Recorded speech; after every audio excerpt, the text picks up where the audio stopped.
Welcome to DRP school online classes. एक बार फिर से आपका स्वागत है अपने YouTube channel DRP school online classes में। तो हमने स्टूडेंट पिछली क्लास में देखा था कि केमिकल इक्वेशंस और केमिकल चेंज क्या होते हैं। What are chemical change and chemical equation, what is physical change and how to write a chemical equation. We studied about two important step to write a chemical equation. हमने दो step पढ़ दिए थे कि कैसे किसी केमिकल इक्वेशन को अपन लिख सकते हैं। First is reactant are always left side and product are always in the right side. Second one is mass conservation law. According to this, the mass of reactant and the mass of product should be always equal.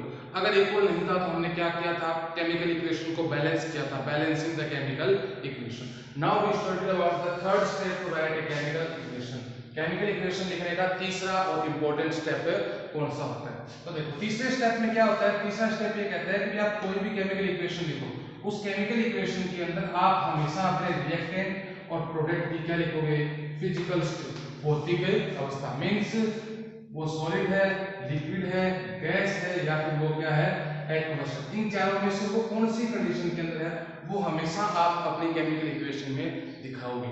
जैसे आपके पास मैं कहूँ ribbon of magnesium, यानी magnesium का एक ribbon है, उसको आप बर्न डाउन कर रहे हो। बर्न डाउन या फिर कंबंशन वर्ड जब भी यूज होता है तो हमेशा याद रखना किसके साथ रिएक्शन होती है, O2। क्योंकि जलने में शायद कौन सी गैस होती है, हेल्पिंग गैस कौन सी होती है, O2। अब इसको जैसे आपने जलाया, बर्न डाउन किया, इसका कंबंशन किया तो प्रोडक्ट बनता है मैग्नीशियम ऑक्साइड, मतलब MgO। This is called magnesium oxide. अब देखो आपका जो रिएक्टेंट है लेफ्ट साइड है, प्रोडक्ट राइट साइड। दूसरा लो क्या था, मास कंजर्वेशन का। देखो मास कंजर्व है या नहीं है, राइट साइड में एक मैग्नीशियम का रिएक्टेंट है और एक ही क्या काम में है, प्रोडक्ट में। लेकिन राइट साइड में रिएक्टेंट ऑक्सीजन 2 है लेकिन प्रोडक्ट ऑक्सीजन कितना है, 1 है। तब आपको केमिकल इक्वेशन को क्या करना पड़ेगा, बैलेंस करना पड़ेगा। कौन सा मेथड काम में लोगे, हिट एंड ट्रायल मेथड। इसमें क्या होगा कि आपको ऑक्सीजन भी कितने करने पड़ेंगे, 2 करने पड़ेंगे, क्योंकि रिएक्टेंट कितने थे, 2। तो आपने प्रोडक्ट भी कितने कर दिए, 2 कर दिए। अब 2 ऑक्सीजन 2 इस तरफ ऑक्सीजन हो गई कुल। लेकिन यहाँ पे मैग्नीशियम के कितने मॉलिक्यूल हो गए, 2। यहाँ पे भी आपको कितने करने पड़ेंगे, 2। हमने भी केमिकल इक्वेशन को लिखने के पहले 2 स्टेप को लेकर लिए। अब तीसरा स्टेप कहता है कि आपको उसमें क्या लिखनी है, अपनी फिजिकल स्टेट। तो फिजिकल स्टेट क्या होती है, जो मैग्नीशियम रिबन था वो होता है सॉलिड स्टेट में, ऑक्सीजन हमेशा कौन सी होती है, गैसोसियस में। और ये जो कंपाउंड बनेगा वो भी क्या होता है, एक सॉलिड होता है या सेमी सॉलिड होता है, जिसको आप लिक्विड भी कह सकते हैं। ये बन गया आपका एक लिक्विड। तो आपने reactant right side, left side में प्रोडक्ट, यही बात थी। और आपके रिएक्टेंट प्रोडक्ट के बीच में मास कंजर्वेशन का लॉ फॉलो कर दिया, उनकी फिजिकल स्टेट दी। अब देखो चौथा स्टेप क्या है केमिकल इक्वेशन को लिखने का। चौथा स्टेप आपको ये कहता है कि आपकी रिएक्शन 2 टाइप की हो सकते हैं। कौन से, एक तो होता है रिवर्सिबल। रिवर्सिबल मींस हिंदी में इसको क्या कहते हैं, उत्क्रमणीय। उत्क्रमणीय मतलब जो आगे और पीछे बोथ डायरेक्शन में चलता है, फ्रंट और बैक, फॉरवर्ड बैकवर्ड दोनों चलता है। या फिर वो रिएक्शन हो सकती है इरिवर्सिबल। इरिवर्सिबल मतलब one directional reaction. One direction मतलब जो एक ही डायरेक्शन में होगी। अब कैसे होगी, क्या होती है, ये चीज हो जाएगी बराबर। तो आपका जो रिवर्सिबल रिएक्शन होता है वो एक ऐसा रिएक्शन होता है जिसके अंदर आपका जो रिएक्टेंट है वो किस में कन्वर्ट होगा, प्रोडक्ट में, और प्रोडक्ट वापस किस में कन्वर्ट होगा, रिएक्टेंट में। तो जब भी रिवर्सिबल रिएक्शन आती है, एरो की जगह ये साइन काम में लिया जाता है, जिसको रिवर्सिबिलिटी साइन कहते हैं। और अगर सिर्फ रिएक्टेंट से प्रोडक्ट बन रहा है या फिर प्रोडक्ट से क्या बन रहा है, रिएक्टेंट बन रहा है, मतलब एक टाइम में एक ही रिएक्शन हो रही है, तो वो रिएक्शन होती है इरिवर्सिबल। और उसके लिए सिंपल एरो ही काम में लिया जाता है। जैसे वो मैग्नीशियम की थी, वो सिंपल एरो था, मतलब वो इरिवर्सिबल है। लेकिन अगर कोई रिवर्सिबल रिएक्शन हो, रिवर्सिबल जैसे अमोनिया फॉर्मेशन होता है, वो रिवर्सिबल होता है। नाइट्रोजन और हाइड्रोजन गैस आपस में रिएक्ट करके और क्या बनाती है, अमोनिया बनाती है। ये रिवर्सिबल है, तो इसमें कौन सा एरो काम में लूंगा, रिवर्सिबिलिटी साइन काम में, रिवर्सिबिलिटी साइन काम में ले लिया। अब इसमें देखो नाइट्रोजन और हाइड्रोजन मिलके अमोनिया बना रहे हैं, नाइट्रोजन और हाइड्रोजन मिलके क्या बना रहे हैं, अमोनिया बना रहे हैं। तो जब रिएक्टेंट प्रोडक्ट में कन्वर्ट होता है तो वो रिएक्शन कौन सी होती है, फॉरवर्ड रिएक्शन। वो कैसी होती है, फॉरवर्ड या फिर अग्र अभिक्रिया, उसको बोलोगे अग्र अभिक्रिया। और जब प्रोडक्ट किस में कन्वर्ट होता है, रिएक्टेंट में वापस कन्वर्ट होता है, तो उसको क्या कहते हैं, बैकवर्ड रिएक्शन। उसको कहोगे बैकवर्ड। फॉरवर्ड और बैकवर्ड होगी, लेकिन साथ में एक चीज का हमेशा ध्यान रखोगे कि भी मास कंजर्वेशन का लॉ हमेशा आपको ध्यान में रखना है। जरूरी नहीं हर बार रिएक्शन कंजर्व हो, यानी वो मास कंजर्वेशन लॉ फॉलो करती हो। अब इसमें जैसे नहीं कर रहे तो ये चीज अब आप ध्यान रखोगे इस चीज का, ठीक है स्टूडेंट। तो रिवर्सिबिलिटी और इरिवर्सिबल रिएक्शन हो गई आपकी, ये था चौथा स्टेप। उसके बाद में बात करते हैं कौन सा, पांचवा स्टेप। अब ये थी डायरेक्शन के हिसाब से रिएक्शन दो टाइप की थी, रिवर्सिबल, इरिवर्सिबल। अब बात करते हैं अकॉर्डिंग टू टेम्परेचर। तो टेम्परेचर के हिसाब से भी रिएक्शन दो टाइप की होती है, एक होती है एक्सोथर्मिक और एक होती है एंडोथर्मिक। एक्सो और एंडोथर्मिक रिएक्शन। एक्सोथर्मिक कौन सी होगी? एक्सो मतलब सीधा सा याद रखो एग्जिट, मतलब जो थर्मिक, थर्मी मतलब थर्मल हीट, उष्मा, तो जो उष्मा को बाहर निकालती है वो हो गई कौन सी? उष्माक्षेपी। और एंडो मतलब अंदर लेना, ये हो गई उष्मा शोषी। तो एक होती है उष्माक्षेपी और एक होती है उष्मा शोषी। अब उष्माक्षेपी एक्सोथर्मिक मींस क्या होता है? एक्सोथर्मिक मींस वो रिएक्शंस जिनको कंप्लीट होने के लिए किसकी जरूरत पड़ती है? एनर्जी की स्पेसिफिक रिक्वायरमेंट होती है, उनको जरूरत पड़ती है। और एंडोथर्मिक मतलब कौन सी होती है? जो कंप्लीट होने के लिए एनर्जी क्या करती है? रिलीज करती है, अपने अंदर से एनर्जी बाहर निकालती है। अब देखो तो एंडोथर्मिक और एक्सोथर्मिक रिएक्शन क्या होती है। अब एंडोथर्मिक का जैसे मैं एग्जांपल लिखूं कि ऐसी रिएक्शन जिनको कंप्लीट होने के लिए किसकी जरूरत पड़ती होगी? भी टेम्परेचर की जरूरत पड़ती होगी या फिर वो टेम्परेचर रिलीज करेंगे। तो एंडोथर्मिक में रिलीज होता है, एक्सो एग्जिट मतलब आप बाहर निकालोगे। जैसे एक्सो की बात करता हूं तो आप जो सांस लेते हो मतलब आप क्या अंदर ले रहे हो? O2 प्लस आप ईटिंग खाना खाते हो, तो खाना मतलब मैं कहता हूँ क्या? सीधी सी बात है, फूड लिक्विड। तो अब आपकी जो ये ऑक्सीजन है ये आपके बॉडी के अंदर जाके आपका फूड का कर देती है ऑक्सीडेशन, और आपको क्या बना के देती है? ग्लूकोज। फूड का क्या बना के देती है? ग्लूकोज। लेकिन साथ में वहां पे क्या रिलीज होती है? एनर्जी रिलीज होती है। तो जब भी किसी रिएक्शन में एनर्जी रिलीज होती है मतलब वो एक्सोथर्मिक होती है, तब एनर्जी से पहले किसका साइन लगाओगे? माइनस का, मतलब ये एनर्जी इसमें से रिलीज हो रही है, एग्जिट हो रही है। और अगर कोई एंडोथर्मिक है जिसमें एनर्जी की रिक्वायरमेंट है, जैसे N2+O2 यानी नाइट्रोजन गैस और ऑक्सीजन गैस मिलकर नाइट्रोजन डाइऑक्साइड NO2 बनाते हैं, तो इस रिएक्शन के अंदर एनर्जी आपको अपने पास से देनी पड़ेगी, हीट आपको खुद को यूज करनी पड़ेगी। आपको देनी पड़ेगी तो मतलब आप क्या लगाओगे? प्लस का साइन लगाओगे। एनर्जी एग्जिट हो रही है माइनस के साथ, और अगर एंटर करवा रहे हो तो किसके साथ है? प्लस के साथ। तो ये हो गए हीट के हिसाब से या टेम्परेचर के हिसाब से दो टाइप की रिएक्शन, एक्सोथर्मिक और एंडोथर्मिक।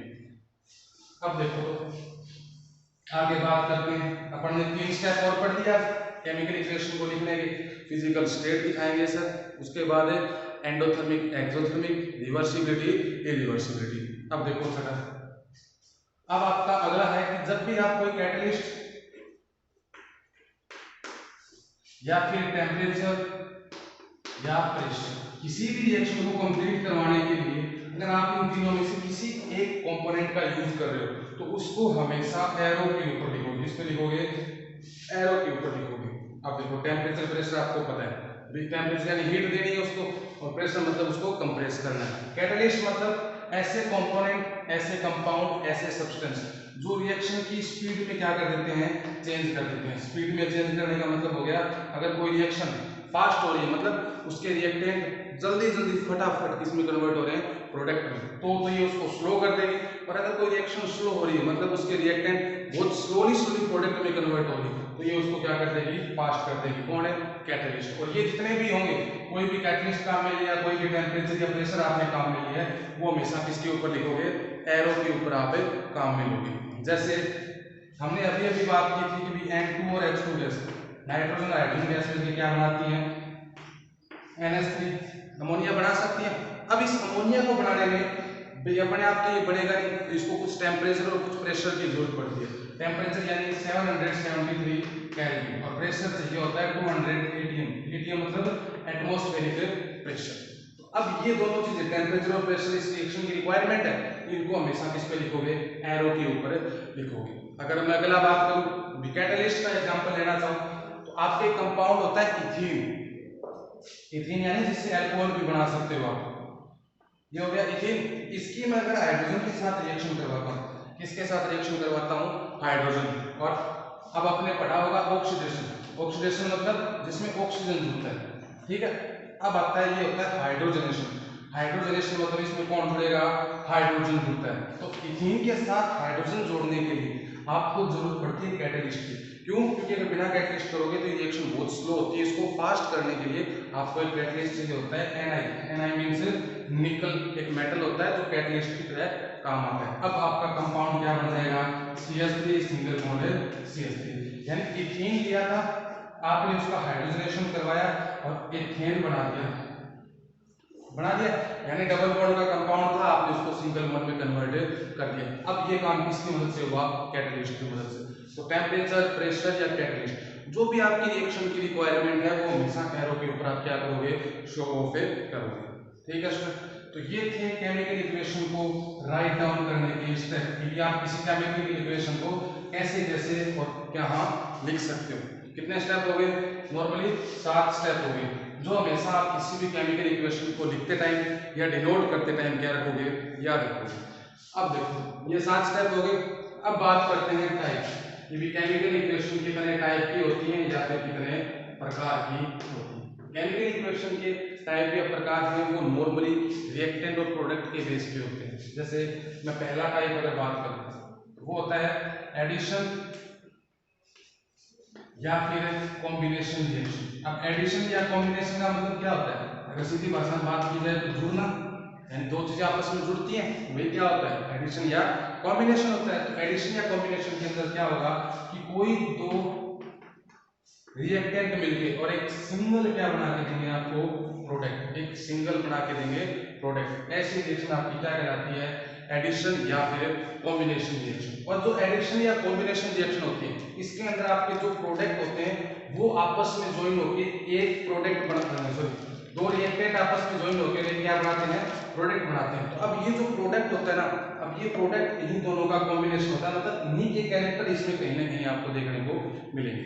जैसे अपन बात कर रहे थे कंबंशन, कंबंशन मतलब क्या है, जुड़ना या जलना या टूटना, इसका मतलब होता है जलना। तो अब ये जो जलना है मतलब आपको किसकी रिक्वायरमेंट है, ऑक्सीजन की रिक्वायरमेंट है। एक चीज आपको ऑक्सीजन की, कंबंशन किसी का कर दो, जैसे मैंने मैग्नीशियम रिबन का किया था तो क्या बन गया, मैग्नीशियम ऑक्साइड। मैं अगर कार्बन का कर दूं तो क्या बन जाएगा, कार्बन डाइऑक्साइड। मतलब दो रिएक्टेंट मिलकर और आपको क्या बना के दे रहे हैं, सिंगल प्रोडक्ट बना के।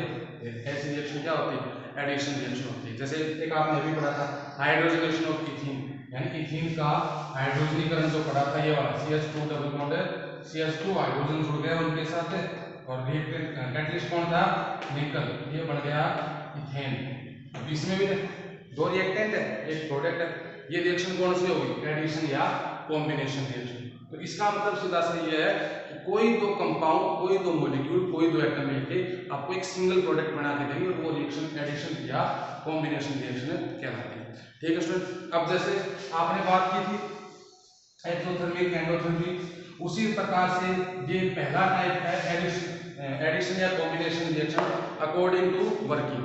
क्लासिफिकेशन है वो थोड़ा सा याद रखना। जैसे रिएक्शन टेम्परेचर के हिसाब से कितने टाइप की थी, दो, एक्सोथर्मिक और एंडोथर्मिक। उसके बाद स्पीड के हिसाब से दो टाइप की होती हैं, स्लो और फास्ट। मतलब जो फटाफट कन्वर्ट होती हैं वो फास्ट रिएक्शन, यानी रिएक्टेंट से प्रोडक्ट जल्दी बनता है, और स्लो मतलब क्या बनता है, धीरे बनता है। उसके बाद में दो आपने पढ़े थे डायरेक्शन के हिसाब से, डायरेक्शन के हिसाब से कितने थे, दो, एक रिवर्सिबिलिटी एक इरिवर्सिबिलिटी। उसके बाद अपन बात करें वर्किंग के हिसाब से, वर्किंग के हिसाब से हमने एक पढ़ लिया कौन सा, एडिशन या कॉम्बिनेशन रिएक्शन, ठीक है सर। तो इतने आपको रिएक्शन के टाइप कम से कम याद होने चाहिए। केमिकल रिएक्शन को कैसे स्टेप उसके राइट करने की, वो होता क्या है केमिकल इक्वेशन, चेंज वगैरह, यानी पीछे वाला रिवाइज करके और इसको अच्छे से आपको लर्न करना है। Thank you.